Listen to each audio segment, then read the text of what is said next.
Assalamualaikum warahmatullahi wabarakatuh. Waalaikumsalam warahmatullahi wabarakatuh. Pertama-tama, marilah kita panjatkan rasa puji syukur kita atas kehadirat Allah Subhanahu wa Ta'ala, yang mana kita masih diberi kesehatan sehingga dapat hadir pada kesempatan kali ini. Salawat dan salam mari kita panjatkan pada junjungan Nabi besar kita Nabi Muhammad SAW. Semoga kita semua mendapatkan syafaatnya.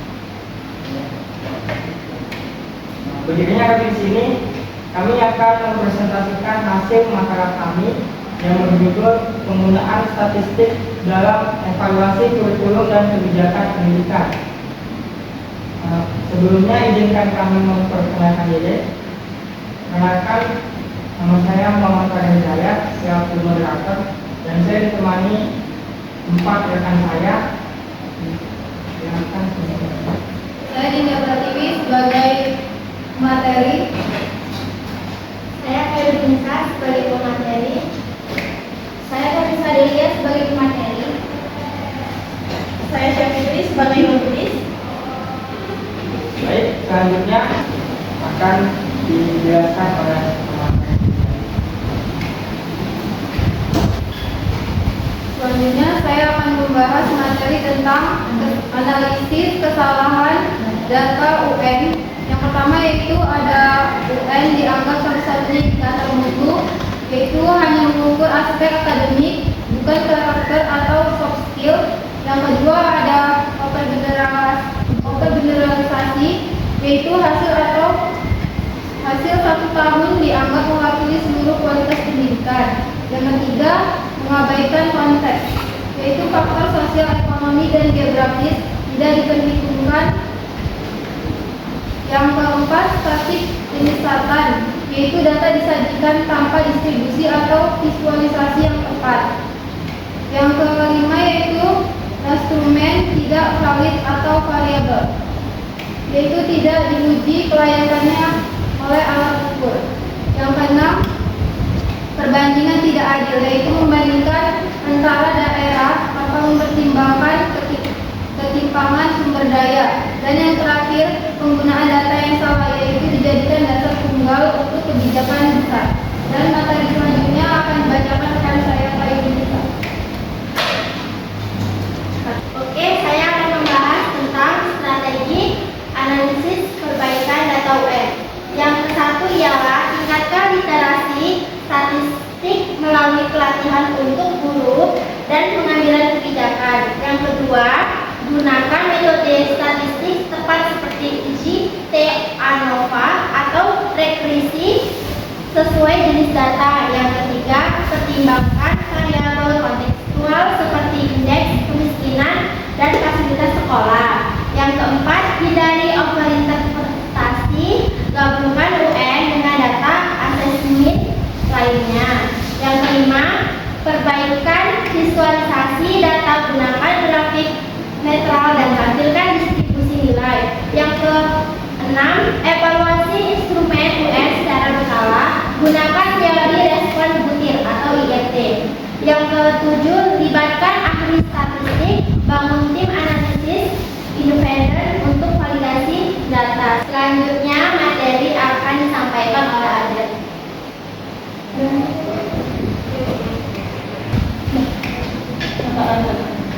Selanjutnya, adapun kebijakan berbasis statistik dalam pendidikan. Yang pertama ada kebijakan pemetaan pendidikan. Dalam hal ini, pemerintah menggunakan data dari ujian nasional atau UN, asesmen nasional atau AN, dan Dapodik untuk memetakan kualitas pendidikan. Sekolah diberi intervensi kualitas data, misalnya pelatihan guru atau bantuan sarana untuk sekolah dengan capaian rendah. Dampaknya, siswa di sekolah tertinggal mendapatkan perhatian dan sumber daya tambahan untuk bisa berhasil meningkatkan belajar siswa. Yang kedua ada distribusi guru berdasarkan statistik kebutuhan. Dalam hal ini, statistik digunakan untuk menghitung rasio guru dan murid, kualifikasi guru, dan kebutuhan guru di daerah. Hasilnya dijadikan dasar dalam penetapan guru P3K atau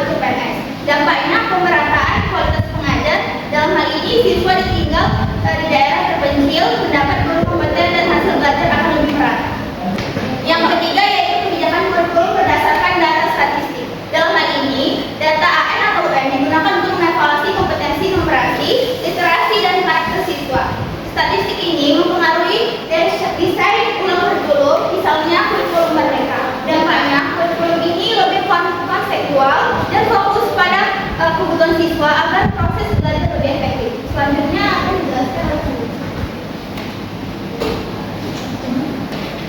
Baik, selanjutnya yang keempat, kebijakan digitalisasi berdasarkan statistik akses teknologi.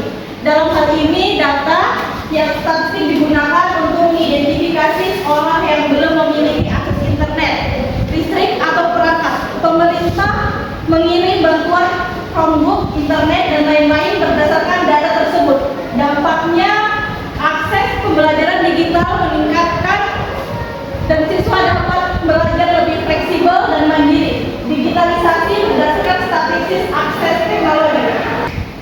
Dan yang kelima, evaluasi program BOS dan BPOP.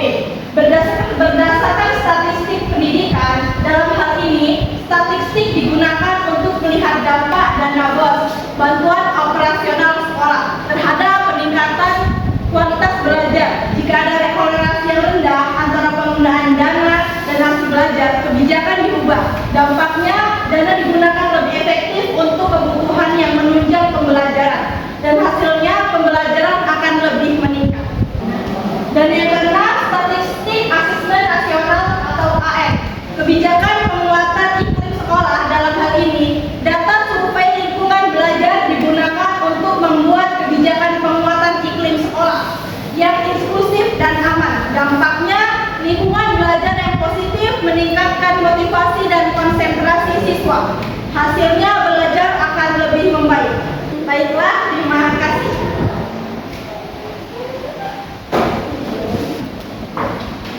Baik, saya ucapkan terima kasih kepada pembawa materi. Selanjutnya kepada audiens, ada rekan yang ingin bertanya atau ada yang ingin menanggapi dari apa yang sudah disampaikan kepada Anis. Baik, terima kasih. Perkenalkan, saya Aisyah Agustin. Saya ingin bertanya. Pertanyaannya, seberapa penting pelatihan statistik bagi para pengambil kebijakan dalam pendidikan? Terima kasih. Selanjutnya kepada Saudara Gunawan. Assalamualaikum warahmatullahi wabarakatuh. Waalaikumsalam warahmatullahi wabarakatuh. Perkenalkan, nama saya Saudara Gunawan dari Komponen. Pertanyaannya adalah sejauh mana pengguna statistik dapat meningkatkan akuntabilitas dalam pengambilan keputusan pendidikan. Baik, selanjutnya kepada Oke, baik. Perkenalkan, saya Safada Zara. Di sini saya akan bertanya. Nah, pertanyaannya adalah bagaimana statistik dapat digunakan untuk memprediksi dampak jangka panjang dari kebijakan pendidikan?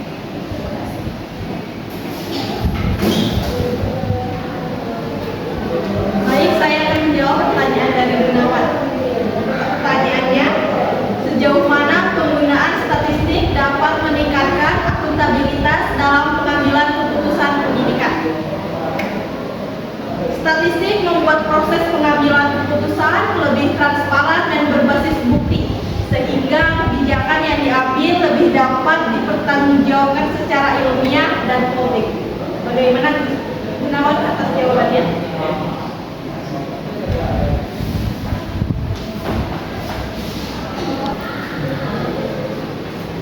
Baiklah, saya akan menjawab pertanyaan dari Safana Jara.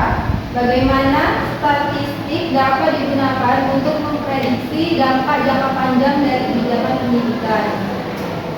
Statistik prediktif seperti model regresi atau dapat digunakan untuk memperkirakan efek kebijakan terhadap hasil belajar atau kondisi sosial ekonomi siswa di masa depan.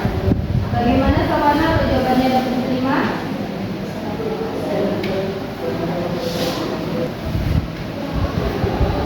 Baik, saya akan menjawab pertanyaan dari Anis Agustin. Yang pertanyaannya, seberapa penting pelatihan statistik bagi para pengambil kebijakan pendidikan? Jawabannya sangat penting karena pemahaman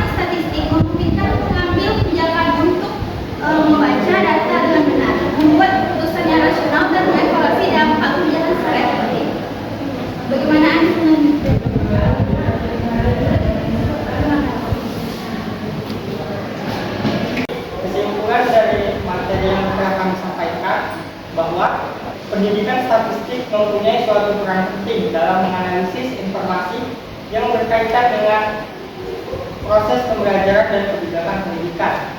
Nah, adapun dalam penerapannya, dengan statistik yang tepat akan dapat membantu dalam mengambil suatu keputusan yang tepat.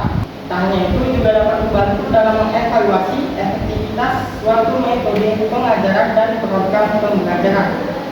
Akan tetapi, kesalahan umum seperti pengumpulan informasi yang tidak tepat akan mengakibatkan suatu kesimpulan yang salah, yang pada akhirnya akan mempengaruhi suatu keputusan kebijakan yang telah diambil.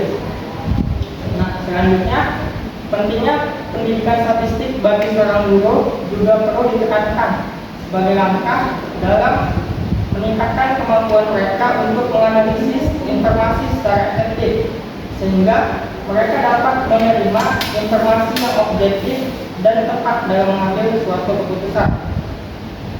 Dengan dilakukannya pelatihan yang memadai, statistik akan memperkuat kemampuan guru dalam mengelola dan menerapkan analisis statistik dalam praktik pendidikan. Misalnya, pendekatan berbasis bukti, di mana seorang guru juga dapat membantu dalam meningkatkan kualitas pendidikan secara keseluruhan dan meningkatkan hasil belajar siswa. Nah, dengan demikian, statistik bukan hanya suatu alat analisis informasi, akan tetapi juga menjadi pendorong dalam membentuk suatu kebijakan pendidikan yang lebih baik dan responsif terhadap kebutuhan siswa yang ada pada lingkungannya. Sekian presentasi materi yang akan sampaikan. Kami tutup dengan mengucapkan Assalamualaikum warahmatullahi wabarakatuh.